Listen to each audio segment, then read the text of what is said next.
वो हम करने की पूरी पूरी कोशिश करें। पत्रकारिता कोई ये नहीं है, पार्ट टाइम जॉब नहीं है, और पत्रकारिता करते हैं। नहीं, बिल्कुल ठीक है, पार्ट टाइम जॉब नहीं है। तो आप क्या चाहते हैं कि सरकार तनख्वाह लगा दे? आज पंचकुला के पीडब्ल्यूडी रेस्ट हाउस में पत्रकार उत्थान मंच का कार्यक्रम था, जिसमें चीफ गेस्ट के तौर पर पहुंची सांसद सुनीता दुग्गल ने अपने भाषण के दौरान कई ऐसी बातें कही जिससे वहां मौजूद पत्रकारों और सांसद के बीच खूब सवाल जवाब हुए। दरअसल पत्रकार उत्थान मंच के बैनर तले पूरे हरियाणा भर से पत्रकार आए हुए थे, मगर जब सांसद महोदया ने अपने भाषण में पत्रकारों को पत्रकारिता के साथ साथ कोई अलग से पेशा करने की सलाह दी, उसके बाद तो पत्रकारों और सांसद के बीच जमकर सवाल जवाब हुए। आखिर क्या था पूरा मामला, खुद देखिए। तो मैं बहुत बहुत मुबारकबाद देना चाहती हूँ खंडेलवाल साहब को कि आपने जिस तरह से ये मंच एक बनाया है, हर किसी की ये जिम्मेवारी है, उसका कर्तव्य है कि वो जिस भी काम में है ईमानदारी से अपना काम करे, लेकिन अपने जो साथी हैं उन सबके उत्थान के बारे में भी सोचे कि उनका किस तरह से जो है उनकी प्रगति कैसे होगी। आखिर बाल बच्चे आप लोगों के भी हैं, घर भी पालना है। लेकिन एक चीज और भी मैं कहना चाहूंगी कि पत्रकारिता जो है वो इतना चैलेंजिंग प्रोफेशन है कि इसको आप रोजी रोटी का साधन नहीं बना सकते, ये मान के चलो। और इसी कैटेगरी में मोर और लेस मानते नहीं है ये, लेकिन असलियत में इसी कैटेगरी के अंदर ही जो ना आपके लीडर भी आते हैं। नहीं, जो नौकरी वाले हैं उनको तो फिर भी तनख्वाह मिलती है, उनको तो फिर भी जो काम करते हैं उसके बदले में उनको सरकार तनख्वाह देती है। लेकिन जो लीडर हैं, क्योंकि अब जैसे अब मैं अपनी बात बताऊं, चलो सांसद हूं मैं, सांसद के तौर पर जो एक महीने के अंदर मिलता है ना, एक घर तो दिल्ली में है, एक कॉन्स्टिट्यूएंसी के अंदर है, सुबह से लेके शाम तक कितने दुनिया आती है मिलने के लिए। कम से कम 19 से 20 लाख लोगों को रिप्रेजेंट करता है एक सांसद, 19 से 20 लाख। उसमें आप मतलब सब कुछ छोड़ दो, कम से कम आप 1 लाख भी आप मान के चलो तो अंदाजा लगा लो। आप किसी को कह सकते हो कि नहीं जी चाय नहीं पिलाएंगे आपको। कोई ये लगता है ना सुबह से चला हुआ है ये, अब यह मेरे पास पहुंचा दिल्ली में, तो ये लगता है सबसे पहले इसको खाना खिलाओ, बाद में बात करेंगे, है कि नहीं है? असलियत तो जो है, लेकिन पता नहीं ऐसे भी देखे हमने नेता 5 साल के अंदर ही अंदर जो है बिल्कुल एकदम से सब कुछ पलट जाते हैं, एकदम से कहां पहुंच जाते हैं, है ना। क्या उनको मतलब वो जिनका वो चिराग मिल जाता है भगवान ही जाने। लेकिन असलियत देखो यही है कि आप अगर सच में, अब आपको ईमानदारी से बताऊं कि मैं परसों से चली हुई हूं, परसों रतिया में जो है वही कार्यक्रम थे, सिरसा में आज संत शिरोमणि हमारे गुरु रविदास जी की जयंती है, तो उनके उपलक्ष्य में 2-3 दिन पहले से ही कार्यक्रम थे। नरवाना में आप लोगों को, नरवाना के लोग बैठे यहाँ पर, माननीय मुख्यमंत्री जी का कार्यक्रम था, मैं भी उसमें थी, तो वहां पर जयंती का कार्यक्रम था। उसके सबसे पहले देखिए, सबसे पहले बताती हूँ कि 9 बजे माननीय वित्त मंत्री जी ने बैठक बुला रखी थी, जिन मंत्रियों की और जिन एमपीज की ड्यूटी लगी थी पूरे हिंदुस्तान में जाने के लिए, उसमें मुझे भी बुला रखा था। 9 बजे उनकी मीटिंग अटेंड करके 10:30 बजे, 11:45 बजे के करीब पार्लियामेंट के अंदर गई। 11:45 बजे पार्लियामेंट के अंदर जाके 11 बजे वहां वो जो है एडजर्न हो गई। वहां से भाग के तुरंत नरवाना इधर से तो हमारे मुख्यमंत्री जी जो है वो हेलीकॉप्टर में उड़ रहे थे और इधर से मेरी गाड़ी उड़ रही थी। हम देखते भी कौन पहले पहुंचता है। आप सोच सकते हो 200 की स्पीड में, 180-200 तक की स्पीड में, परमात्मा का नाम लेके बेल्ट बुल्ट लगा के भी चलो ठीक है, ठीक ठाक पहुंचे वहां पे। तो वहां 12:30-1 बजे के करीब, शायद 1-1:15 बजे, आप देख लो दिल्ली से नरवाना हम पहुंच गए। और उसके बाद जो है फिर हम रतिया गए, वहां पर कार्यक्रम अटेंड किया। उसके बाद हम लुधियाना गए। इस बीच में जो एक संवेदनशील बात है वो ये है कि मेरा जो बेटा है उसको फीवर हो रखा है, 103-104 के करीब बुखार है उसको। आप सोच सकते हो कि मैं मां भी हूं कि मेरा आधा मन जो है वो बार बार फोन करके अब कैसा बुखार उतरा कि नहीं उतरा, दवाई कौन सी दे दी। ये बात आपको मैं संवेदनशीलता की बताती हूं।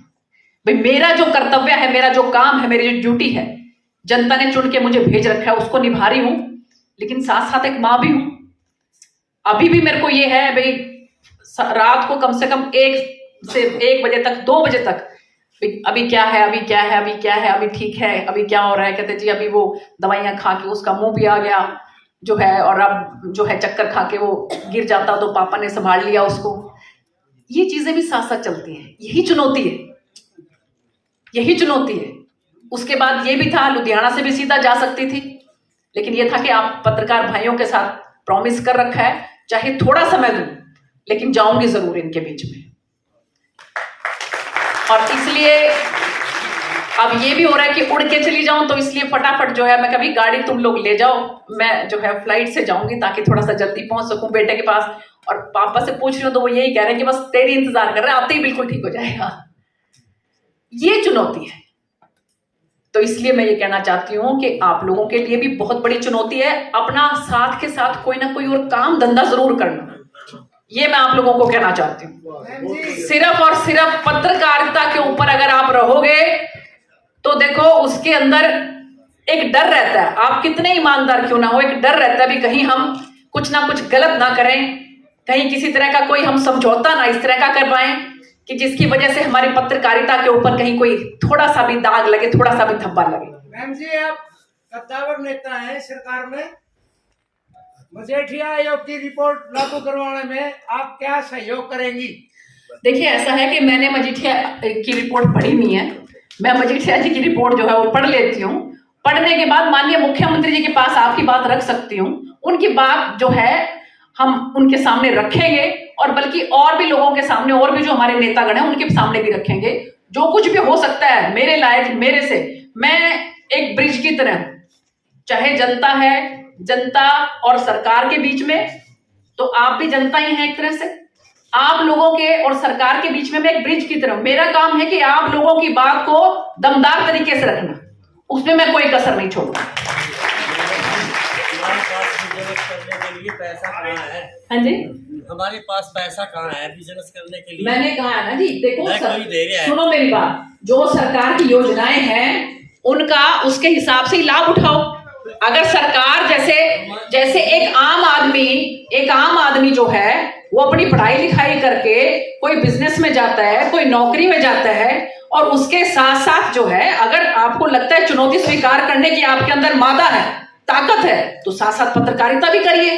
लेकिन केवल और केवल आप ये सोचें कि पत्रकारिता करते हुए आप जो है अपनी रोजी रोटी जो है वो ठीक तरीके से अपने बच्चों को बहुत अच्छे तरीके से आपको करवा सकते हैं, तो देखिए मुझे तो नहीं लगता कि हमारे जो है सोसाइटी में के पत्रकारिता के बल के ऊपर जो है हम अपना इसको एक ऐसा प्रोफेशन मान लें जैसे कोई वकील है, कोई डॉक्टर है, प्रोफेशन है, बकायदा उनको वो सर्विस देंगे, उसके नाम की उनको फीस मिलेगी। आपको ऐसा तो नहीं अभी आपने किसी की मतलब न्यूज लिख दी, अब आप चाहते हैं कि आपको फीस मिले, ऐसा तो नहीं होता पत्रकारिता में, नहीं है ना? ठीक कह रही हूं ना मैं? इसीलिए ये बहुत जरूरी है कि आप जो है कोई ना कोई व्यवसाय करें, कोई ना कोई आप नौकरी करें, कोई ना कोई काम धंधा करें, अपना छोटा मोटा जैसा भी जो बिजनेस हो सकता है, जिसकी जैसी भी जिसका सिस्टम है वो करें। बाकी पत्रकार होने के नाते सरकार की तरफ से जो कुछ भी हो सकेगा वो हम करने की पूरी कोशिश करें। पत्रकारिता कोई ये नहीं है, पार्ट टाइम जॉब नहीं है, 24 पत्रकारिता करते हैं। नहीं, बिल्कुल ठीक है, पार्ट टाइम जॉब नहीं है। तो आप क्या चाहते हैं कि सरकार तनख्वाह लगा दे? हाँ, देखिए ऐसा है कि पत्रकारों को जी